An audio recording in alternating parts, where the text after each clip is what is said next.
Oh, this is when it's time for me to read an email from you because you went to jmohr.com and you clicked the Amazon banner. This is a good one from my friend Justin Corneal. JJ, I just bought 2 books on postmodernism. I went to jmohr.com and I clicked the Amazon link. I bought The Postmodern Condition by Jean-Francois Lyotard and Postmodernism, or The Cultural Logic of Late Capitalism by Frederick Jameson. Okay, smarty pants, jeez.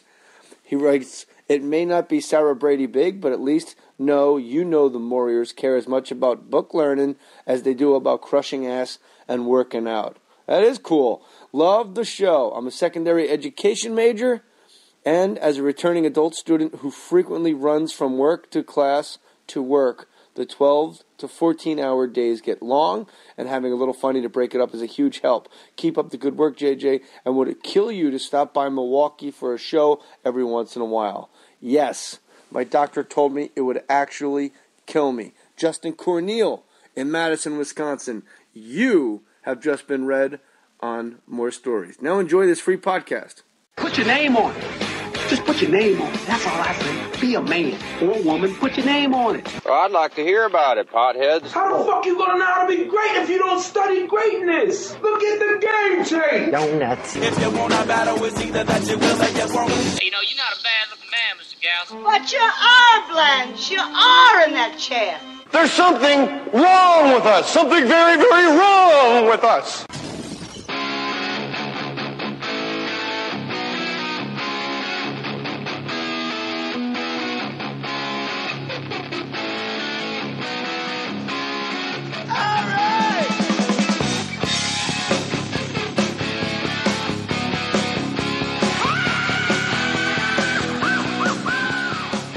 Frank Marino in the Guinness Book of World's Record. Who's Guinness? They name a whole book after Guinness. The Guinness Book. I know. He gets a lot of credit, that Guinness. There's no competition. There's no like Mike's Book of World's Records. I know. And they're really picky. Let me say, they're from London, and they don't miss a beat. They make you give records and give everything else to prove you're not lying. You're in the Guinness Book for is it the longest run? What is it? Last year, 2012, I was named Guinness Book's world record of the longest running headliner in Las Vegas. That seems impossible to me.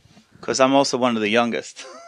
Yeah, because you're like 28 years old. Frank Marino, if you've ever been to Las Vegas, you see the billboard, and it's had many different incarnations of the show, but you've been the constant. You, as Joan Rivers, has been the constant of the show. The show's had many different hotels, many different names, but Frank Marino now...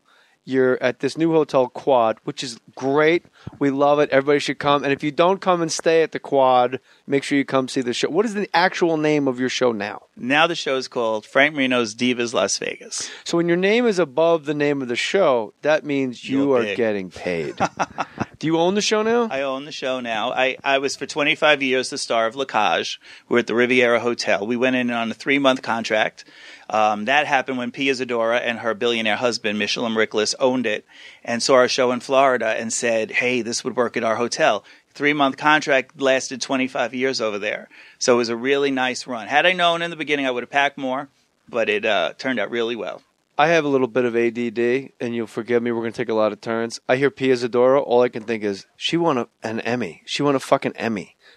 Anybody that thinks like the Oscars, Emmys, Grammys, Pia Zadora won a fucking Emmy award for acting, and it was like Mother May I Sleep with Danger. It was like do you remember that? I've seen a couple of her little movies that she did, and I'm actually just got reunited with her. She moved to Vegas again. She lives a little bit near me, and we got to go to lunch, and I went to see her concert. She did a show up at the Smith Center. She just played the Suncoast as well. Yeah, she's doing well. So you're in the Guinness Book of World Records. It seemed, I guess it's because like you hear the Celine Dion's and everybody that comes through town, you don't realize the finite amount of time you have to be a headliner in a town, Las Vegas. It chews you up. It's like Danny Gans. He died. It killed him. Yeah, Siegfried and Roy got eaten by white tigers. Yeah, they tried that new trick. You blow on the tiger's balls and see if the stripes move. And they learned the hard way. Yeah, they did a thing the other day. I was kind of annoyed, to be honest. Penn and Teller are here 12 years, and the president of the hotel said, well, if they finish this contract we just gave them for 6 years, they will, at 18 years, be the longest-running headliners in Vegas. And my pressure went through the roof. And you got the documentation from I have Guinness. the documentation, and I straightened that out. What about quick. Wayne Newton? You've been here longer than Wayne Newton? Wayne Newton, well, he came here on the Nina, the Pinto, or the Santa Maria. I don't remember. But when he got here, he always says, what's the best kept secret in Vegas? And I said, Wayne Newton's real hair color. What happened was, I forgot what you asked me. That joke's terrific. I was asking about Wayne Newton's Shillabashes. Yes, he performs here. But he doesn't stay here. I'm talking the longest running, meaning you're up and running. Oh, so he will do 3 months, leave, come back, he'll tour, come back. Nowadays, he could lucky to get 3 days. Well, now he has to because he went bankrupt. He's broke. He's got to sell all. And I don't. So many of these rich people go bankrupt. What does it mean? One company went bankrupt. He still seems to have a lot of money. I don't get it. How do you know? At what age do you know you want to dress as a woman and tell jokes, and or the other guys in the show? At what age do you know? Are you gay? Are you a gay man? I'm a gay man. And how many men in the show are gay, straight? What's the ratio? I think all the impersonators are gay. But I'll tell you honestly, over the 20 years we're doing it, they weren't always all gay. Well, of course not. And my dance is a mix. The audience probably think they're gay, but no, I have half and half. I was hoping they were, because if I was going to sleep with one, I don't want a straight guy. I get one of those off the street. Yeah. You want a gay one. What do I? If I'm a straight guy, I throw a rock in here, I can hit a straight guy. That's right. So at what age, as a gay young man, do you say, I like dressing as Joan Rivers, and I think I can make a living impersonating Joan Rivers? I'm going to sell out theaters doing Joan Rivers. Well, my initial goal, just to recap what happened, I was going to be a doctor. I lived on Long Island, New York, okay? Everybody in my neighborhood was going to be a doctor or a lawyer. So I went with a doctor for the wrong reasons, because I wanted to make a lot of money. Long story short, I'm working as a junior pharmacist as I'm going to college. I graduated early, and I started spending more time up at the makeup counter of the large pharmacy than at the pill counter. So that being said, I learned for my gift to gab how to use all these products when the reps come in and show you, and I listened, and I was better than the girls at it. So for Halloween, being your normal everyday gay guy, I went out and drag, since I had this talent now, and I won this lookalike contest. Who were you? My favorite entertainer at that time was Diana Ross. So I dressed as Diana Ross, and Michael Jackson was huge back then with Thriller. The agent's like, how about I bring you out? Diana and Michael were so close. How about I bring you out with my Michael? We do weddings, bar mitzvahs, this, that. And I this is in Long Island? Yeah. So I get this agent, and he's like, it's $150 for an hour. And I was like, oh, my God, going to college, imagine that. 30 years ago was a miracle. It was great money. And that's how I started doing drag, with being Diana Ross. Then but how can you be Diana Ross? You're a white guy. Well, I realized I was white, and there was a lot of makeup. So what I decided to do was, and I also wanted to be live, and I don't sing well. So I said, I need a white comedian. And it was Joan Rivers, superstar at the time, permanent guest host for Johnny Carson, and Phyllis Diller. So I just took the lesser of two evils, because she had better clothes. Well, you had to pick one that's going to stay alive, too. Well, who knew? Because I'm going to be honest with you. 10 years into it, 15 years into it, I said, she's getting up in age. Let me be careful. And what I did was I started creating my own character. So I opened the show as Joan, but then on myself through the rest of the show with these crazy wigs and stuff that I wear. Like RuPaul's to music, I am to comedy. And I did it for that reason. Little did I know at 80 years old, she'll be 80 next month, that she would be one of the hottest things still. Fashion Police, reality show, Joan's jewelry. Gonna be 80? Joan. She looks great.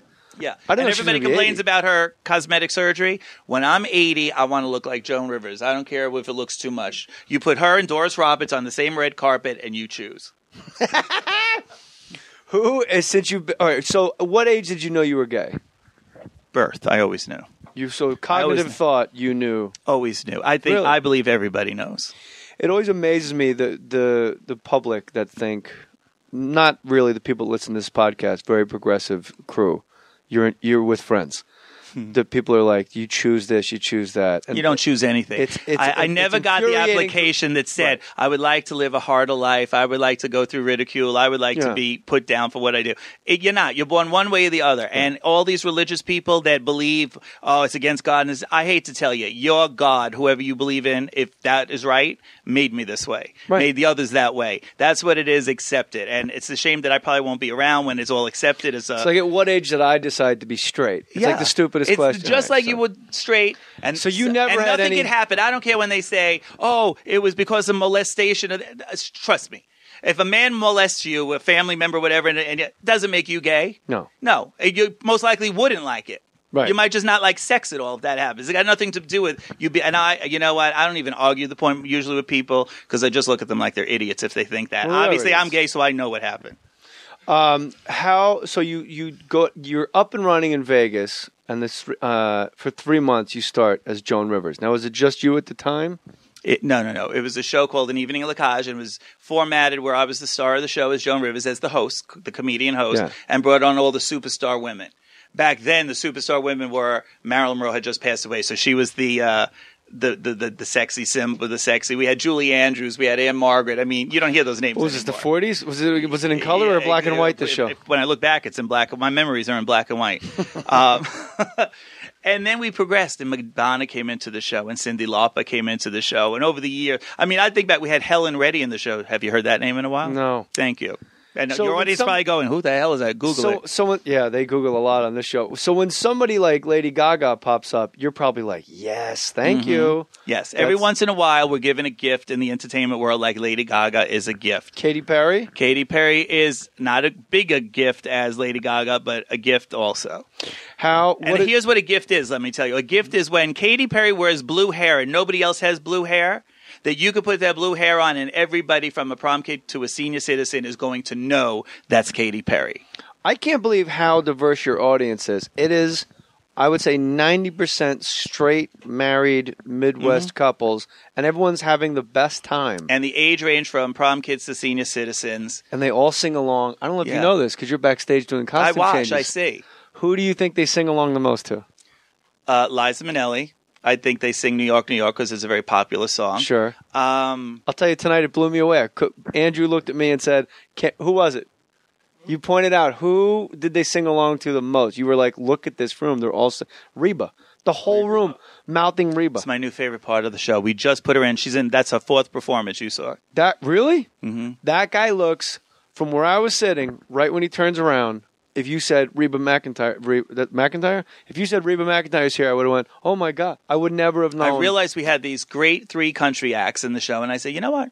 Why don't we just combine them and make it like a little montage and make it different from everything else we do? Instead of going MC star, let's do 3 stars in a row without. They're so famous. They don't Who need the fuck are you kidding? You figured out a way to get a 15-minute break in the middle of your show. That's right. I needed a pee break because that bedpan just wasn't cutting it in a Bob Mackie gown.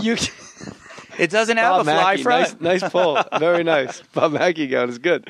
So, yeah, because if you come out, you do jokes. And by the way, I will say the first time I saw the show, this is my 3rd time seeing the show, and each time I see the show, my wife and I were commenting, you're really good at comedy. Like, you can't teach that kind of timing. And you're really good, and your subtle looks, and just, it's not a question. I'm just telling you, from one comic to I appreciate performer. that. Like, you're really because nobody will ever give me credit when they do best comedy in town. They don't even put me on lists. They'll put Amazing Jonathan, who's a magician comic, but they won't put me as a drag queen. He puts a nail up his nose, and they go, "That's hysterical." Exactly. So I don't get to be in that. Because of what I do. I don't get to. I'm like Rudolph. I don't get to play with the other reindeer. Yeah. I'm asked to go to every party, but I'm asked last, which is fine. I get there either way. Who doesn't want a drag queen at their party? Like, what's going to make the party liver than a bunch of guys dressed as women, famous? You go, oh my God, Bette Midler's here. What a night. Now we're having a good time. But I will say this, when you do a show like this every night, I keep waiting to come back and for you to go through the motions. I've seen it 3 times. Frank Marino never goes through the motions. You got to go to Quad and you got to see the show. How do you keep it fresh? I mean, you obviously change up the jokes. Now I own it, so I have a big vested interest. But even before, when I was just an employee, I still, 9/11 did it for me. When I saw so many people out of work doing things they didn't want to do anymore, people lost their big jobs and were doing things that they didn't really enjoy. So I thought it was very selfish to go, I do something I love every night, and I would complain and say, I'm tired, I don't want to go to work. No, I'm very, very lucky in that way. And to have it for almost 30 years, so I don't look a gift horse in the mouth. So I really appreciate it. That's the honest answer. So every night I just try to, build this show one rhinestone at a time. And the one rhinestone I could give it is that I got to act like I'm saying everything for the first time, and I got to keep myself interested, whether it be a new ring, whether it be a piece of jewelry or a gown or a pair of shoes. There's always something new in it every night. Yeah. And then maybe it's a joke. let's get right to the dirt of Las Vegas. I cannot figure out for the life of me. When you think someone's an asshole, and then you meet them and they're nice, and then you think someone's nice, you meet them, they're an asshole. I'm going to give you names. You tell me, inside info, Las Vegas. That guy that works the newspaper with the eye patch, he wouldn't give me the straight deal. Norm? Oh, he wouldn't? No, I don't know. I didn't ask him. I just wanted to let you know. Oh, okay. I wanted to. Because Norm is great to me. I'll say, if he's a celebrity, he's good. Yes. No, he's a good man. He's good. Hello, Norm. He'll be listening now. Is Celine Dion really that passionate?